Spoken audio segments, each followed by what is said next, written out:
and callers, and not necessarily of this station, its management, or other advertisers.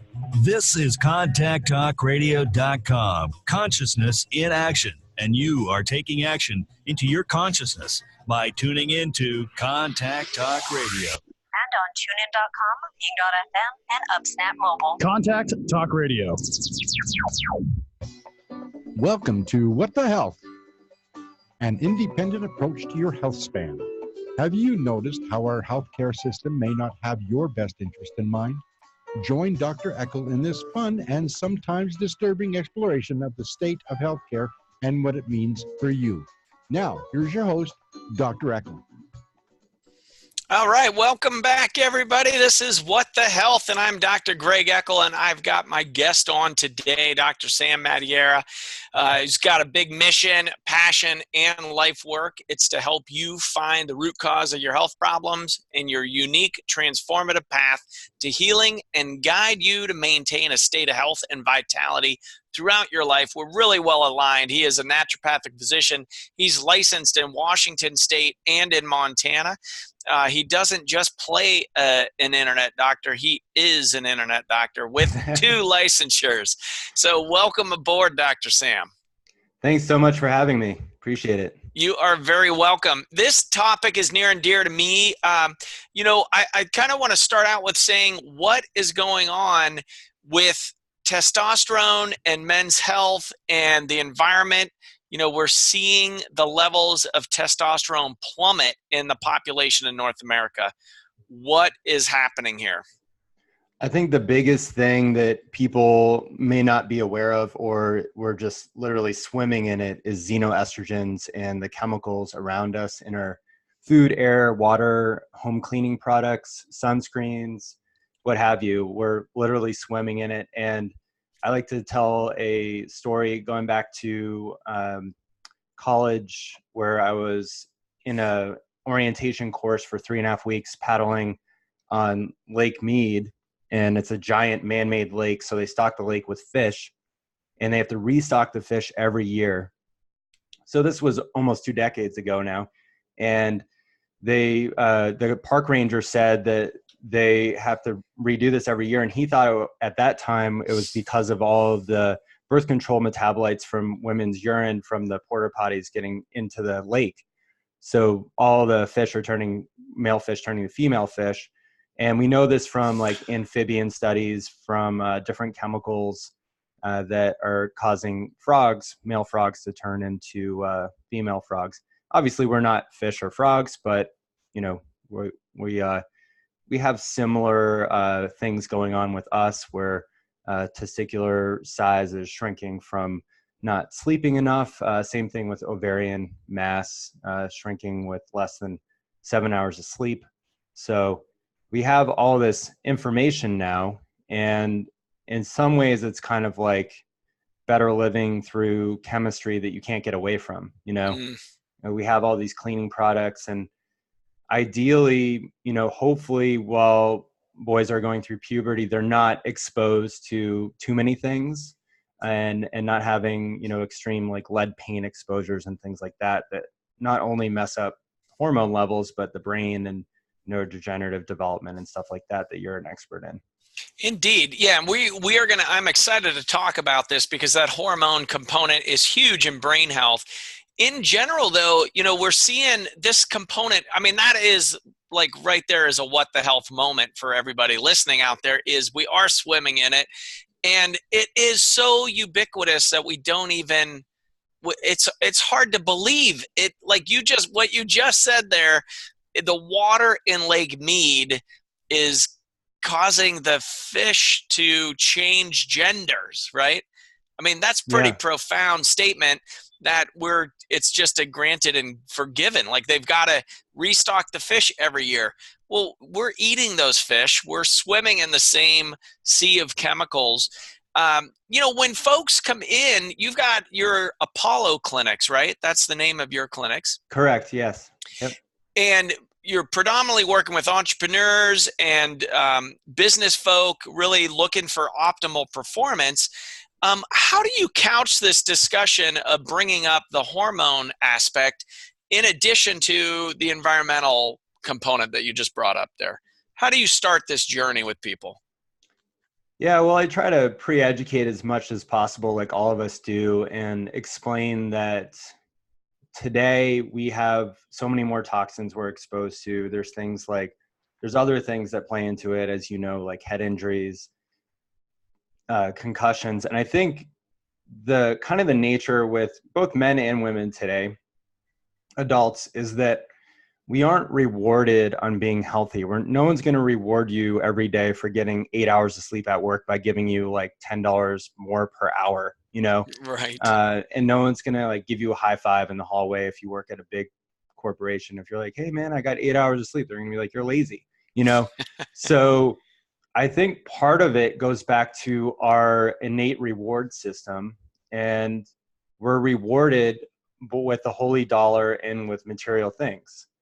And what we found is that doesn't really work out for, you know, being happy and healthy. Like, yes, you need a certain amount of finances so you're not on the street panhandling or, you know, lying awake in bed every night wondering how you're going to pay your bills. But after that, you know, after the $75,000 or $80,000 income that they did in the happiness study, we find that more doesn't make us happier. And so how does that play into hormones? Well, people are working at these companies. They're working themselves, literally trading their health for their income. And that equates to not sleeping. That equates to using, you know, quick fixes, which usually equates to a lot of medications, or at least 1 or 2 medications before age 45. And then wondering, okay, well, this didn't work, and I'm not going to go back now to my tech campus MD, who I can literally see for nearly nothing or free because the insurance and the company has set it up so it's all paid for and it's convenient, to, okay, well, now I'm going to invest out of pocket into my health. And what does that look like? So it is huge, and not just from like a health point of view, but it's a huge educational point of view of, okay, this is a different kind of medicine. And we're not just going to put a bunch of Band-Aids and duct tape over you and send you back out there to go do battle. And there's, you know, the archetype is of the, you know, the type A person who kind of sees themselves like a warrior pushing through life. And I see this with women too, especially the kind of type A mom, parent complex. So, and what happens is eventually you just get your adrenal hormones crash, your, you know, gonadal hormones crash, and then you get symptoms of anxiety and ADD, and then you get those medications for those syndromes or diseases, which in my book aren't really diseases. Like anxiety is not a disease, it's a symptom, for example, but it seems like everybody has been diagnosed or is being diagnosed with symptoms of adult ADD where they didn't, it's not like they were on the spectrum as a child, you know? Right. So it begs the question of, do they really have ADD, or do they just have a lifestyle deficiency where they have no dopamine, they have no serotonin, they have no, you know, acetylcholine in their brain, so they can't like hold a conversation and get their things done at work. But it really is that they can't sleep at night, and they're eating the wrong things, and they're using these household chemicals like Axe Guard spray for their deodorant, you know? So it is a big kind of like, let's get you out of the matrix kind of moment without biting the hand that feeds them, because, you know, they got to keep their day job. And, you know, Dr. Bill Mitchell, who I was lucky enough to know of him and see him speak a bunch of times before he passed away. And he used to say to all of us naturopathic doctors, he was one of the co-founders of Bastyr University, for those who don't know who Dr. Mitchell is. He would say, you can't just take away something and not replace it with something else. You know, we're not just going to tell everybody to like stop drinking, stop smoking, and go cold turkey and like, good freaking luck, you know? Right. So I recently heard some like prospective patients say like, oh, I thought you were going to tell me like I couldn't have any alcohol. And I don't know where you got that idea, but, you know, maybe cut back and see how you feel for a couple weeks, you know? Yeah. So I think, you know, you got to live in this world. We all live in it. We're all doing the best we can. And there's going to be nights where you don't sleep. There's going to be days where you don't have time to exercise or go outside. And we're all just doing the best we can in the end. But there's stark contrast to the person that is has very low testosterone, and their lifestyle is a complete train wreck, as well as their life. Otherwise, they wouldn't be there. Right. So what are you seeing what are common symptoms that you see coming in for low T, right? I mean, what gets advertised to us is it's all libido and erection all the time. But, I think it's a lot more dynamic, right? I think as a man, I would like to say that, yeah, we're much more than just those two items. Those are quality of life issues, but what are you seeing with what are you kind of the complex of symptoms that people have that they might not even be aware is a testosterone issue? Yeah, definitely. I mean, I think the reason why those are the ones we hear about is that, first of all, it's marketing. Second of all, from the adult aging male questionnaire, they call it like the ADAM questionnaire as the acronym, is that the two top symptoms on there that from the research that have a strong connection and correlation to low T are low libido and erection issues. However, that doesn't, if you have those issues, it doesn't always mean that it's low testosterone, or it could be. So the other symptoms that come up a lot are low motivation, just like lack of drive altogether. So sex could be part of it, but it could be, you know what, last year I got my promotion. This year I'm not going to get a promotion. And I'm actually kind of scared because I can't keep up. And I'm 42 years old now. And there are people coming in who are 24, and I'm worried that they're going to take my job. And there's this ageism in tech right now that I hear from my patients, where somebody will have the experience, they'll have all the, credentials, and they'll know more. But since the company can hire new blood and pay those people less to do pretty much similar work, it's very much a fear-based kind of like lack of job security culture. So, and we have a lot of tech companies in Seattle. We have all the tech companies they have in Silicon Valley, pretty much, like all the big ones, Google, Facebook, Amazon headquarters is here. And,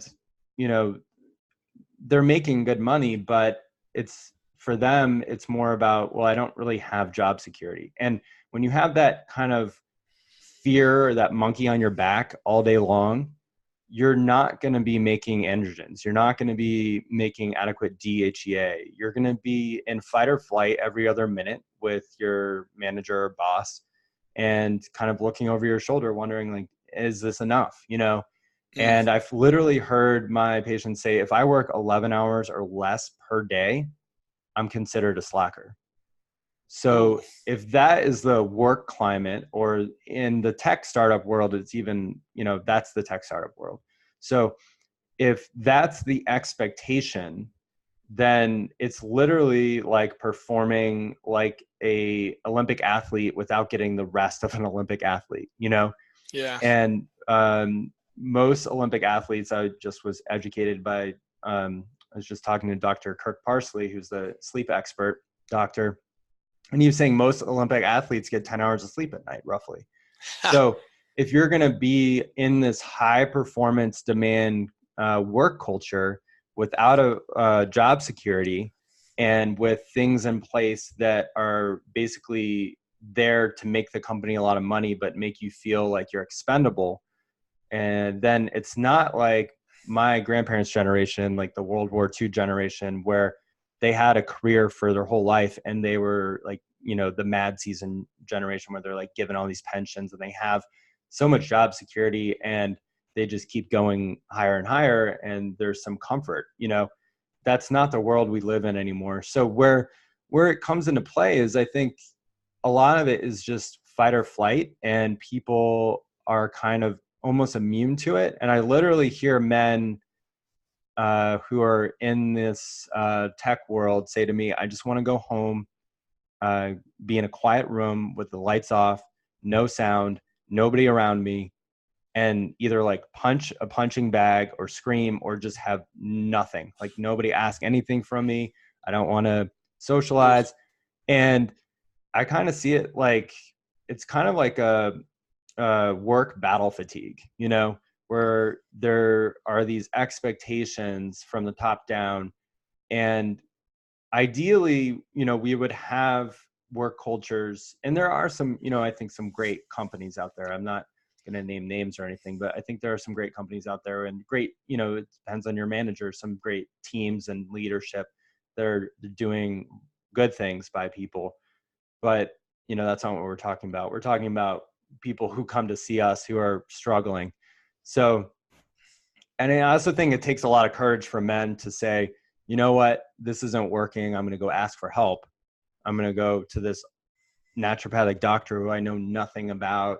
They're, you know, Dr. Madeira is not taking my insurance. Like, how the hell is this all going to pan out? And how am I going to trust this person? I don't know them. I have no context. I'm just getting my buddy who I go and, like, we go to jiu-jitsu together and work out at the gym occasionally and have a couple beers here and there, and trusting, you know. And men and women definitely speak different languages as patients. So, you know, I think a lot of the low T, going back to your question, is about motivation and about what the man wants to get out of their improvement. So for some guys that could be like, hey, I run a CrossFit gym and I'm an entrepreneur and I'm not getting the gains I used to get in the gym. And I'm actually, it's not going to look good if I can't teach a CrossFit class every night. So it really just kind of boils down to what's going on with them. So I do hear muscle strength and endurance being an issue, especially for men age 40 and older. And a lot of it is insulin resistance, or the beginnings of insulin resistance, like pre-diabetes. So we can do these more kind of like advanced cardio metabolic lipid testing, and there are these markers that can find out, okay, you have the beginnings of insulin resistance and metabolic syndrome. And sometimes you can look at these people and walking in the door and you can say, oh, they definitely have insulin resistance or metabolic syndrome. So yeah, Got there it. you have it. Awesome. Yeah. Thank you for that. You know, it is, you know, a lot of times folks aren't thinking about that, but we've got heart health, brain health, in addition to the hormone balance. And it, like you brought up, the whole diet component and diabetes and insulin resistance tied in also to hormones. So it's not just, you're not just giving people testosterone, right? You're probably, Right. if I guess what you're doing full naturopathic care, like treating whole dynamic beings, and, you know, you're addressing their diet and their exercise and their sleep and their relationship community aspect, in addition to the lab panels and, you know, all of the other components of testosterone as well. Is that right? Very much so. Yeah. Actually, I think a lot of people come to me because they think that we're going to just work with testosterone, and they're like, well, how much does the testosterone cost? I like to tell this story because it happened recently, where it was probably one of the busiest days over the last month. And I had a gentleman call and then text me, because I text through an app on my phone. And he wanted to get testosterone therapy. First of all, how do we know you have low testosterone? Do you have blood tests? Do you have urine tests? Do you have a saliva test? Did you self-diagnose yourself on some quiz online that's inaccurate? So second of all, you got to go with diagnostics first. You need basic blood work. You got to make sure before someone gets testosterone, especially testosterone injections or pellets, that they don't have any clotting factors. And most doctors aren't doing this. They're not checking for prothrombin. They're not checking for factor Leiden 5. And you get that person sewed up with some pellets in them, or you get them on injections, they're going to throw a clot, have a pulmonary embolism potentially, and end up in the ER and maybe die. So yeah, that's genetic, and that person shouldn't be on testosterone therapy. Testosterone therapy, definitely not injections. And if they are, it should be a cream, and they should be on warfarin or blood thinner. So we got to check off all the boxes, like your PSA isn't above 3. You don't have prostate cancer right now. You know, you're not about to like fall over and have a heart attack. You're not like stage 4 heart disease. So all those things got to be checked off, along with like, are you willing to do the lifestyle stuff? Are you going to go to bed, you know, at a decent hour and aim for 7 to 8 hours of sleep at night at least? Like, are these reasonable things for you to do? And then are you going to inject at the prescribed dose, or use the cream at the prescribed dose, or are you going to try to overdose and abuse this DA controlled medication? So actually, I would say I do probably more than most doctors as far as like making sure this person's not going to die with this prescription. So I'm sure they appreciate that, Doc. yeah. Because then we're in another what the health moment. The patient's in the ER, they got a pulmonary embolism, and they're like, what the hell? And then their ER doctor's like, give me your list of medications. And they're like, oh, well, there's the testosterone. So this guy who texted me, going back to my story, he said, well, how much does it cost? And I was like, I don't know how much it's going to cost. This is how much it typically costs for everything for a year. I don't know what you need though. And then he said, well, I'm a snowbird. I'm going down to California, Arizona. I don't know exactly. I don't remember where he was going in a month. And he's already there now. And he said, I'll go to Mexico to just get my testosterone. So for the people listening, the reason why I tell that story is I hear a lot of guys saying, well, my personal trainer got me some testosterone in his gym bag. And these people are like making their own testosterone in their kitchens and stuff. And then injecting For real? it. Yeah.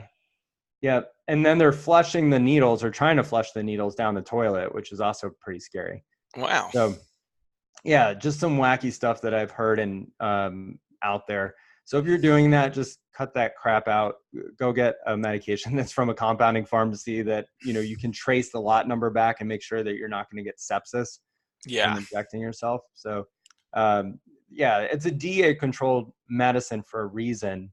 It's not something that you should just be treating like B vitamins, Well, I didn't realize people. So really, that's like in gym culture, or like in the culture, people are just making, like in their kitchens, making testosterone.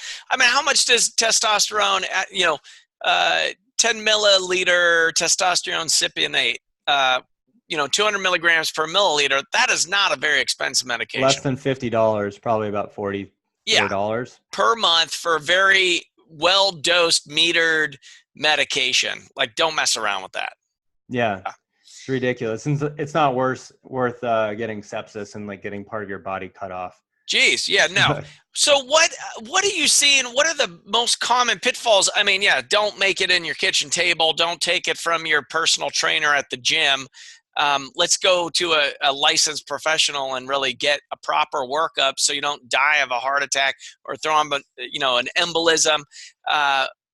What other, like in the reasonable person's mind, what do you see as like common pitfalls? Because this really is, I mean, we get, we're inundated in Portland, Oregon over the airwaves on all of the sports talk radios about low T, and you can order sildenafil on the TV now. You go to the men's clinic and get your testosterone, and basically that's what they're doing, right? So what are pitfalls? What other pitfalls are you seeing with this whole kind of hormone replacement, bioidentical hormone replacement, etc.? Yeah, great question. I actually used to run a so-called low T clinic. It was a men's clinic in Western Washington, and I would drive it felt like I was driving down towards you in Portland, Oregon, because I would stop and work in Federal Way. So it's, you're pretty far, you're past the SeaTac airport from Seattle. And then I would go the opposite way 2 days a week to Linwood. So I did that for a while. I was at that clinic for a year, and, I'm a loudmouth, so that's why I have a podcast. And I basically didn't agree with a bunch of stuff they were doing there. They were starting pellet therapies, and this was back in 2014, and I wasn't really down with pellet therapies, still not really down with them. And, I think it's great for maybe some people, like if you're just never going to apply a cream and you're never going to do an injection and you're just that kind of guy, you're too busy, they're probably good for you. But so the pitfalls being that I literally had to fight with one of the co-owners of this clinic. Probably like a 45-year-old man came in. I don't remember how old he was. Let's just say he's 45, roughly. And he had great testosterone.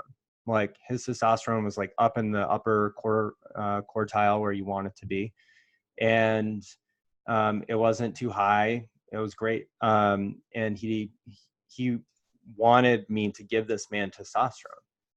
to make the clinic money. So I think that's the first problem with these clinics, is that they are not geared towards your best interest. Where when you hire like a private doctor like myself or yourself or some of our colleagues, you're hiring somebody who is always going to have your best interest. And it's not so much like, yes, obviously every business wants to make money to, you know, stay afloat, and we all deserve a certain, I believe we all, if we're going to work for it, we deserve a certain lifestyle after we work for it. But with that aside, these clinics, I was rubbing heads with, because I was in management, I was rubbing heads with the people running them.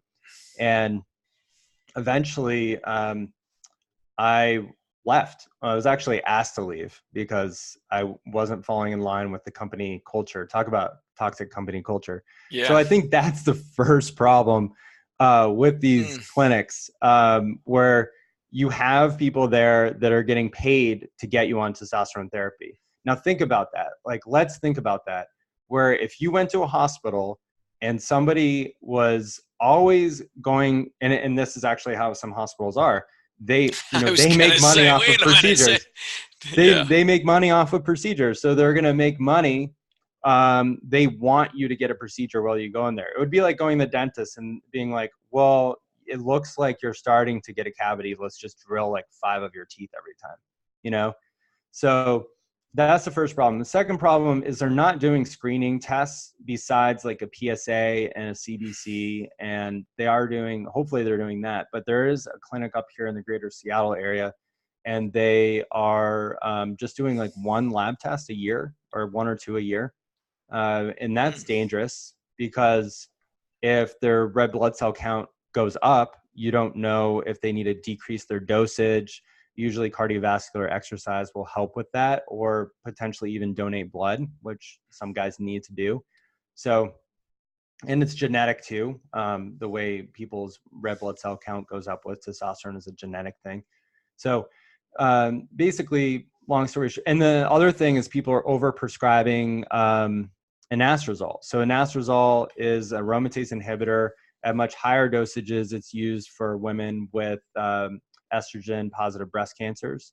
So if you Google anastrozole or Remedex, you'll see, oh, chemotherapy drug. It's not a chemotherapy drug. It's used when women are also on chemotherapy to block aromatase. So aromatase takes testosterone and it converts it to estradiol, estrogen, your most potent estrogen. And for men, when you're on testosterone therapy, if you take a man that has insulin resistance, they have that 40-inch plus waist, their BMI is really high, and they meet all those parameters, they're automatically most likely converting their testosterone to estrogen. And then there's genetics too that push that pathway. So, and you just give them testosterone at this low T clinic, they automatically give every single man aromatase and HCG. And the HCG, I would argue, is a good idea, but not every guy needs to be on it right away, because it's basically replacing your luteinizing hormone by stimulating the testes to make testosterone inside the testes and prevent testicular atrophy the best they can. So not a bad thing, but it shouldn't be used all the time, you know? So it should be taken away for a couple months or a month and then, you know, introduced again. So these low T clinics basically have like this cookie cutter method. And that's what I learned. And then I started questioning things like, why are, you know, 30% or 20% of my men not benefiting from this after 3 months? Yeah. You know, like that doesn't make any sense. Their labs look good. And I'm talking to this guy on the phone and he's saying, nothing. I have no benefit. I'm right back to where I used to be. What the hell is going on? So, I mean, you can have genetically hyper secretors of testosterone where they have like these genetics. I won't get into all the lingo because it gets pretty complex, but for the listener, basically you can have genetics that are basically, you could be synthesizing enough testosterone, but the issue isn't synthesis from your testes and a little bit from your adrenal glands. The issue is that you're just getting rid of it really fast, you know? So you got to work with somebody who's like willing to do that deep dive. And the other thing about testosterone therapy, even if it's low dose, eventually you're going to shrink the testes. You're going to decrease your ability to make enough testosterone. So if you start with bioidentical hormone replacement therapy in your early 30s, you do it for 10 years and you come off, it's going to be really hard crash if you're not working with somebody to say, okay, this is how we go off this. These are the herbs we need to replace things. You need to do HCG and maybe even consider Clomid for a while. So I just think that there's not, in that model, we are seeing 30 patients a day sometimes. And if you're a health practitioner, I've talked to MDs and they're like, Sam, that's a lot of patients. And so for the listener, that's a lot of patients. Like, that's too much, I think, to give quality care. And you basically feel like you're throwing testosterone French fries at people in a fast food place. So like they have the money to do the advertising, and I think it's dangerous to prescribe or let people buy sildenafil off the internet or TV commercials. Why? Like, my question is, why does this person have erectile dysfunction? Frankly, maybe they need a new job and a new wife. Like, maybe there's no trust in the relationship anymore, and they need to go see a sex therapist and figure out if that relationship is a toxic relationship or not. And maybe it's not about testosterone. Or the other thing that I've seen more recently, on the more physiological side, is autoimmune diseases in men. So like Crohn's disease, there's a lot of type 1 diabetes, but more shockingly, since it's statistically not that common, is Hashimoto's thyroiditis in men. So we're seeing that. And I've talked to some colleagues around Seattle, and we're seeing that more and more with male patients. And it's like, man, if you're going to want to chug IPAs 4 days a week or 6 days a week or 8 days a week, and you're going to eat whatever you want, and you're not going to exercise that much or be a weekend warrior, and your gut health is crap, and you think like you have an iron stomach, but you don't, like having liquid bowel movements, dudes, is not healthy. I mean, I remember being even a student clinician, and I was amazed when talking to male patients, like, so what's going on with my bowel movements? And they're like, it's all good, dude. I'm not going to talk about my poop with you. And it's like, well, no, we need to know about that. Like, I'm a naturopathic doctor. We're big on the BMs, but long story short, I think there's always room for improvement with men's health. And I think men are being disserved by thinking that they need to be like a walking boner and just throw sildenafil or tadalafil at them and testosterone. And if they aren't producing dopamine, which has a strong correlation and connection with testosterone, the motivation neurotransmitter, then they're not going to be motivated to do the lifestyle stuff. So it's like, you got to tune up, and you're a brain doc, so you got to tune up the gut brain axis. You got to work on all things. And you have a hyperbaric chamber in your office, and I think that's awesome, because there's so many guys that have had multiple concussions, whether they're playing high school football or multiple car accidents, et cetera. Maybe they fell and slipped on something that didn't look like ice, and it was icy in a winter in Portland or Seattle, and hit their head. So long story short, it's like, what the heck is the root cause? It's basic naturopathic principles applied to hormones. Like, what is really going on here? Why does this person have no sex life? Why does this person have zero libido? Like, what is the climate, the environment that they're in every day? And would you want to be in that environment? Would anybody want to be, could anybody be healthy in that environment? Sure. Oh, I love that. So I'm going to take a quick station break. This is What the Health. I'm Dr. Greg Eckel. I've got Dr. Sam Madeira on the line here. Am I pronouncing your name correctly? Yeah, Madeira. Madeira. Perfect. Yep. I got it. And we're talking hormones. And if you're just tuning in, go to Nature Cures Clinic, hit the podcast tab, and listen to this show. It's great. Please share us with your friends and your family. You are getting information here that you aren't getting elsewhere. Dr. Sam is a hormone expert and a naturopathic doctor, and he treats people, not just low T, not just a lab. And I think that really is the main just of the point that you're bringing up there is, you know, a lot of physicians are just treating lab work. It's like, oh, well, what's your T level? And let's get that there. Let's look at your estrogens. Maybe now you're on, you know, HCG and a Arimidex or a DIM or, you know, something to stop the estrogenation, but they're not really addressing everything, the full completeness of a human in front of them, right? I love that is your approach. And so I want to unpack a couple of those things because this is like second nature to you. And so this is the pieces that I want to start with are, okay, mode, you know, you talked about creams and you talked about injections. And do you, over your experience, because you really are an expert on this topic, do you have a preferred method? You mentioned a couple different reasons if somebody has some clotting factor disorders or to maybe go on creams versus going on injections versus the pellets it didn't seem like you were really into. So, you know, I will share in my practice, I started with I actually never did bioidentical hormones. So I'm going to admit this on the air with you, Dr. Sam,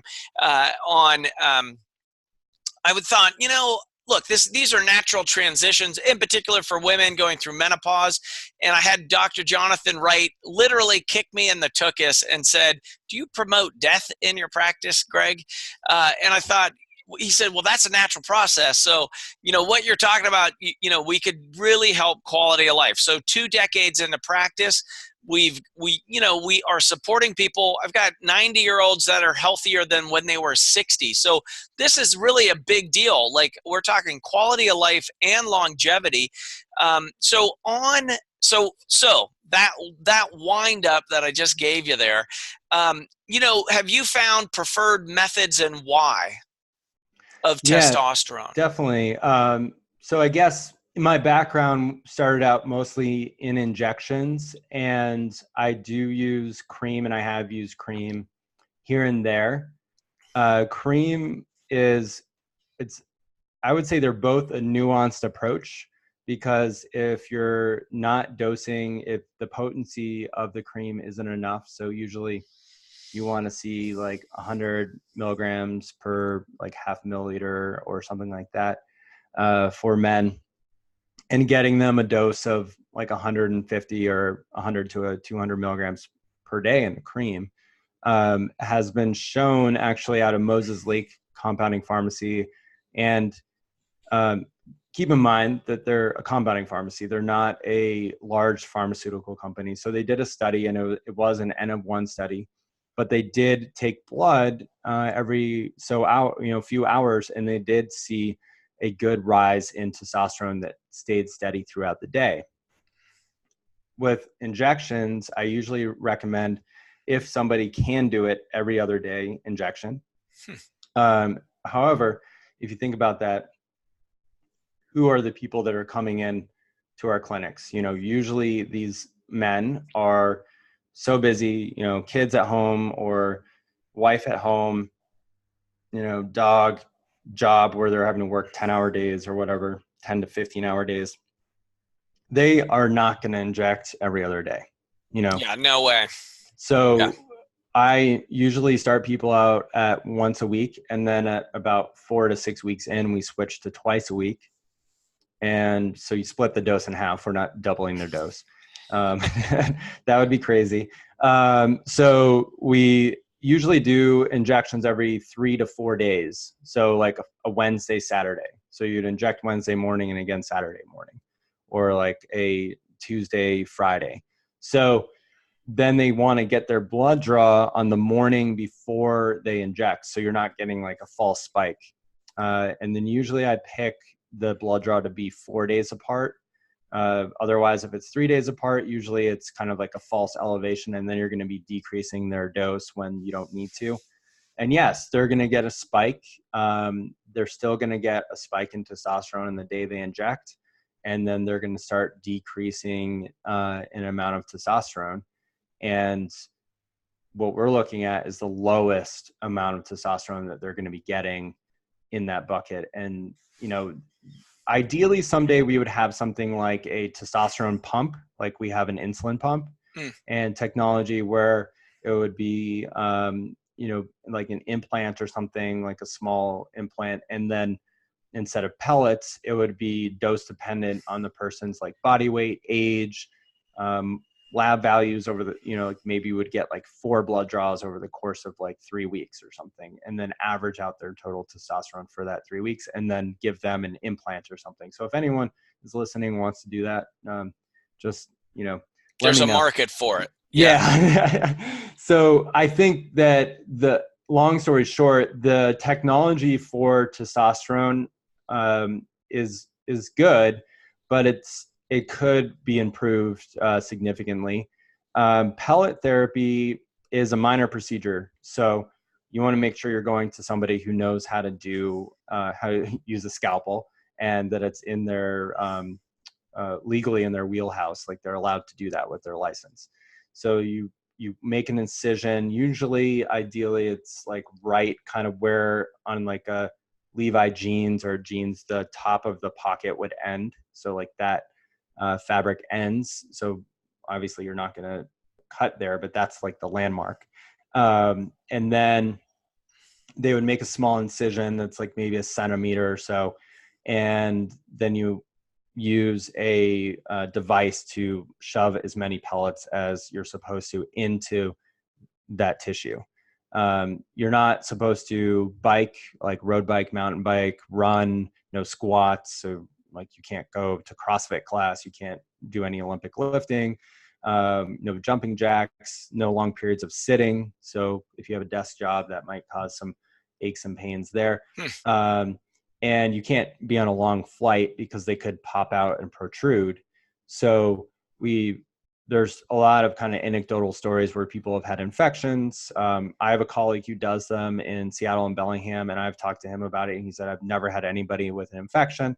So he's really well versed at this. So I refer people to him. And usually people get this training at a company down in Texas, and I think they're like the gold standard. So they have doctors do these weekend trainings, and then they start doing this. The reason why pellet therapy is so popular right now is that it's a procedure. So in medicine, we are usually paid as clinics by procedure over our consult time, over our brain. So, and then, you know, there's a time and place for all procedures, I think, in medicine. So whether it's a surgery or you know, IV therapy or hyperbaric chamber or pellet therapy, I just think that's kind of similar to the low T clinics, that the pellet therapy is probably being overused. But I like the injections and creams, and transscrotal application for the cream. And then Jonathan Wright is really big on like applying like DHEA creams and testosterone creams to the anal mucosa, because it's really easily absorbed there. So I usually say, apply some to the scrotum, some to your butt right after you get out of the shower, and then wash your hands, and you're good. Yeah. Yeah. Cool. Well, and those are the predominant routes. Do you have some cutoff for numbers for lab? Like what's a typical lab panel? Like you're doing extensive workups on your patients. What do you see? You know, do you follow like Terry Hertog's value numbers, or you have your own, or, you know, what are you doing for, you know, we just recently, for folks that are watching, you know, testosterone levels in the major labs around the country just fell 300 points. Used to be 1,200 on the top end. Now they're down about 900. That does normal, common lab values. There's nothing normal about it, but wondering if you have some ideals, Doc, on your panels, what you run, and then your recommendations off of there, like whether it's herbal therapy or anything like that. Sure. Yeah.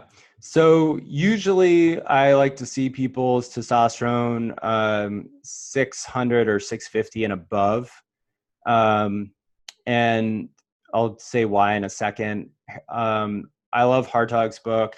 And I've seen him speak at A4M years ago. Brilliant guy out of Belgium. And so he says 700. I think 700 actually is too low. Ideally, it would be 800. But with lifestyle and diet, you could get it up 200 points. So I don't want, if someone has like 650 or 600, I don't want to shut them down with testosterone yet. And, you know, for the listener, when exactly like you're saying, when I started in 2013 doing, you know, ordering thousands of labs on men, seeing 15 to 30 patients a day, we would always test total free testosterone, sex hormone binding globulin, PSA, CBC, and estradiol. And, you know, I would say that's a bare minimum, and I obviously do more than that now, but you want a certain amount. You want like at least 20 nanograms per deciliter free testosterone. 25 would be great to 35. I believe that's Hartog's number. And then recently, you know, I would say 800 to 1100 would be like the golden ticket, you know, if someone could get there.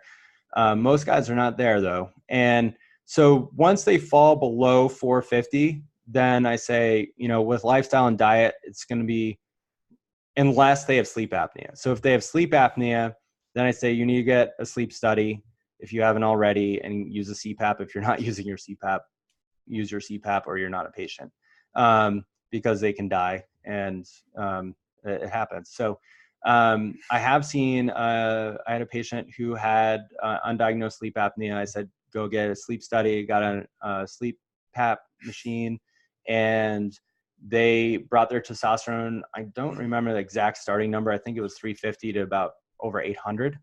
So, and that was about 4.5 months with herbs, because they didn't want to do testosterone therapy. And I was, you know, I wasn't 100% sure that that was the best thing for them anyway.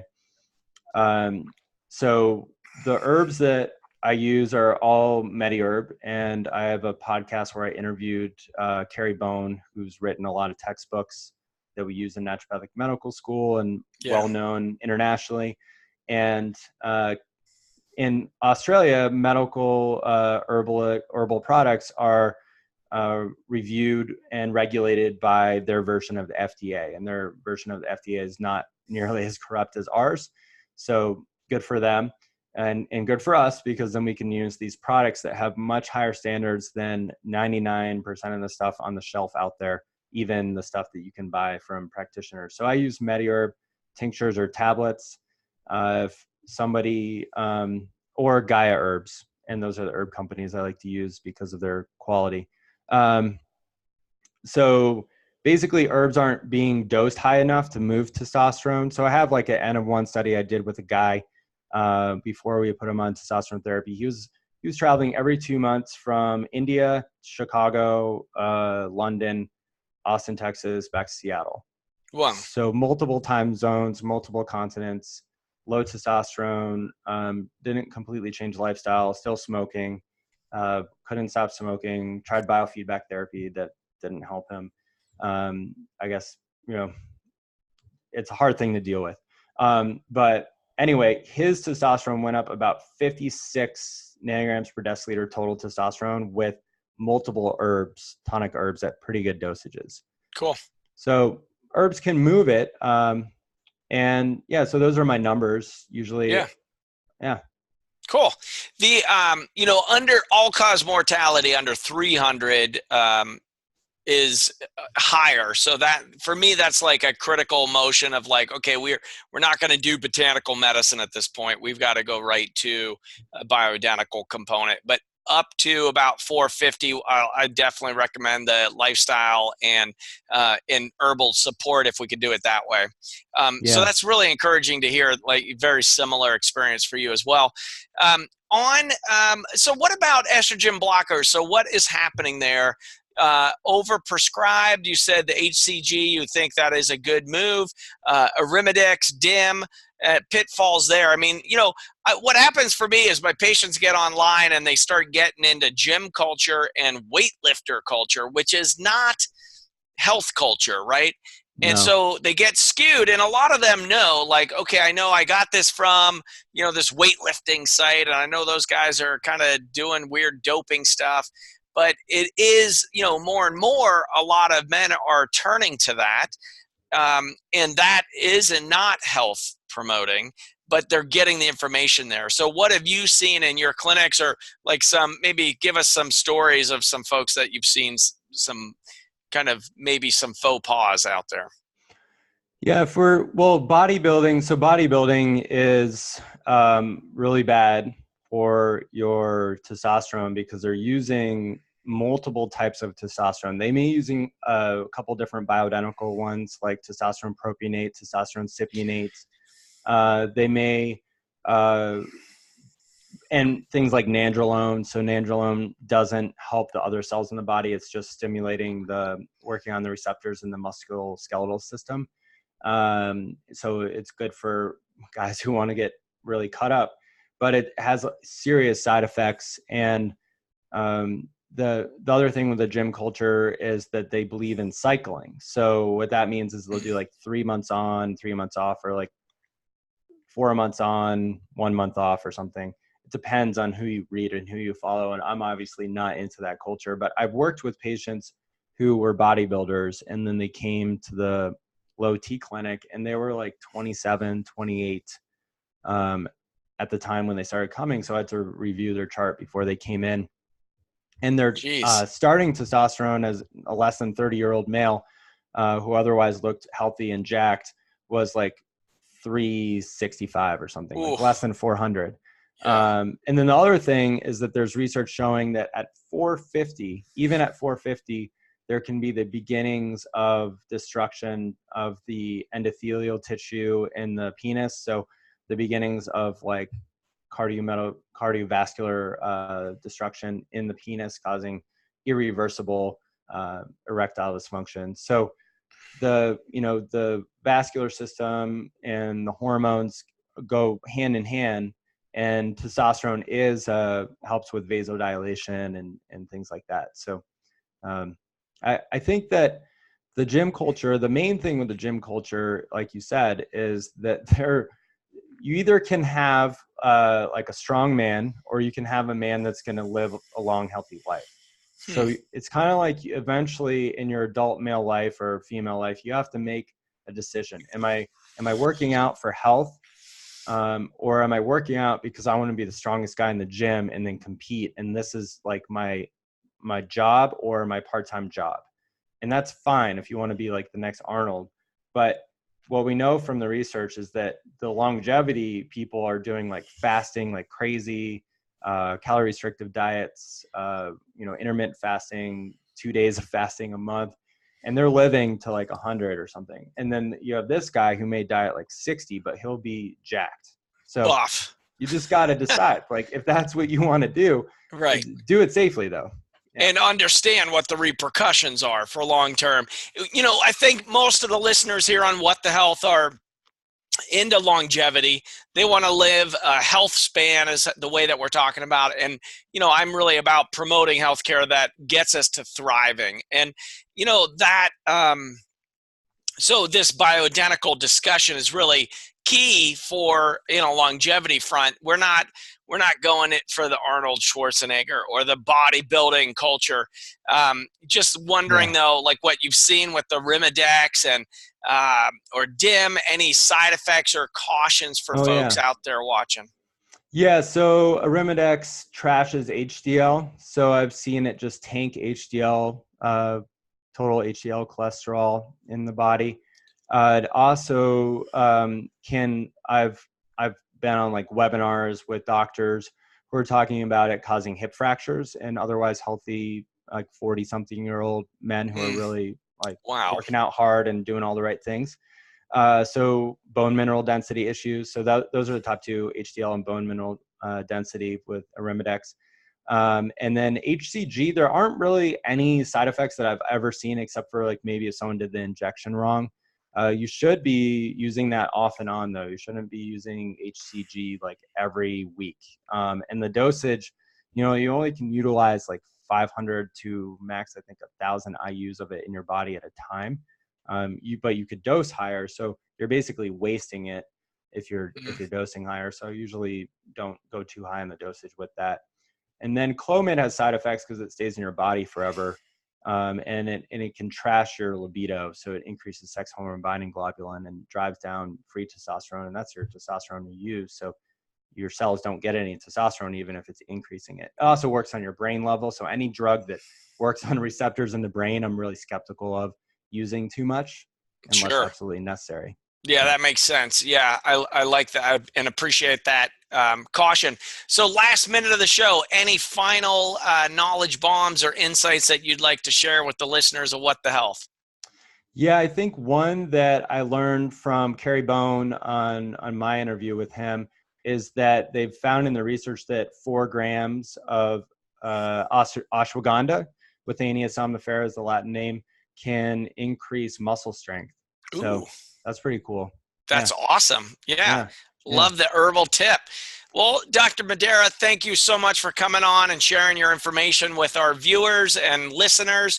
Again, this is What the Health. Please share us with friends and family members. Go out, give me a 5-star review if you like what you're listening to here, because this is how we get the word out, folks. Thanks for tuning in. We are live every Tuesday from 2 to 3 Pacific Coast time. So thanks again.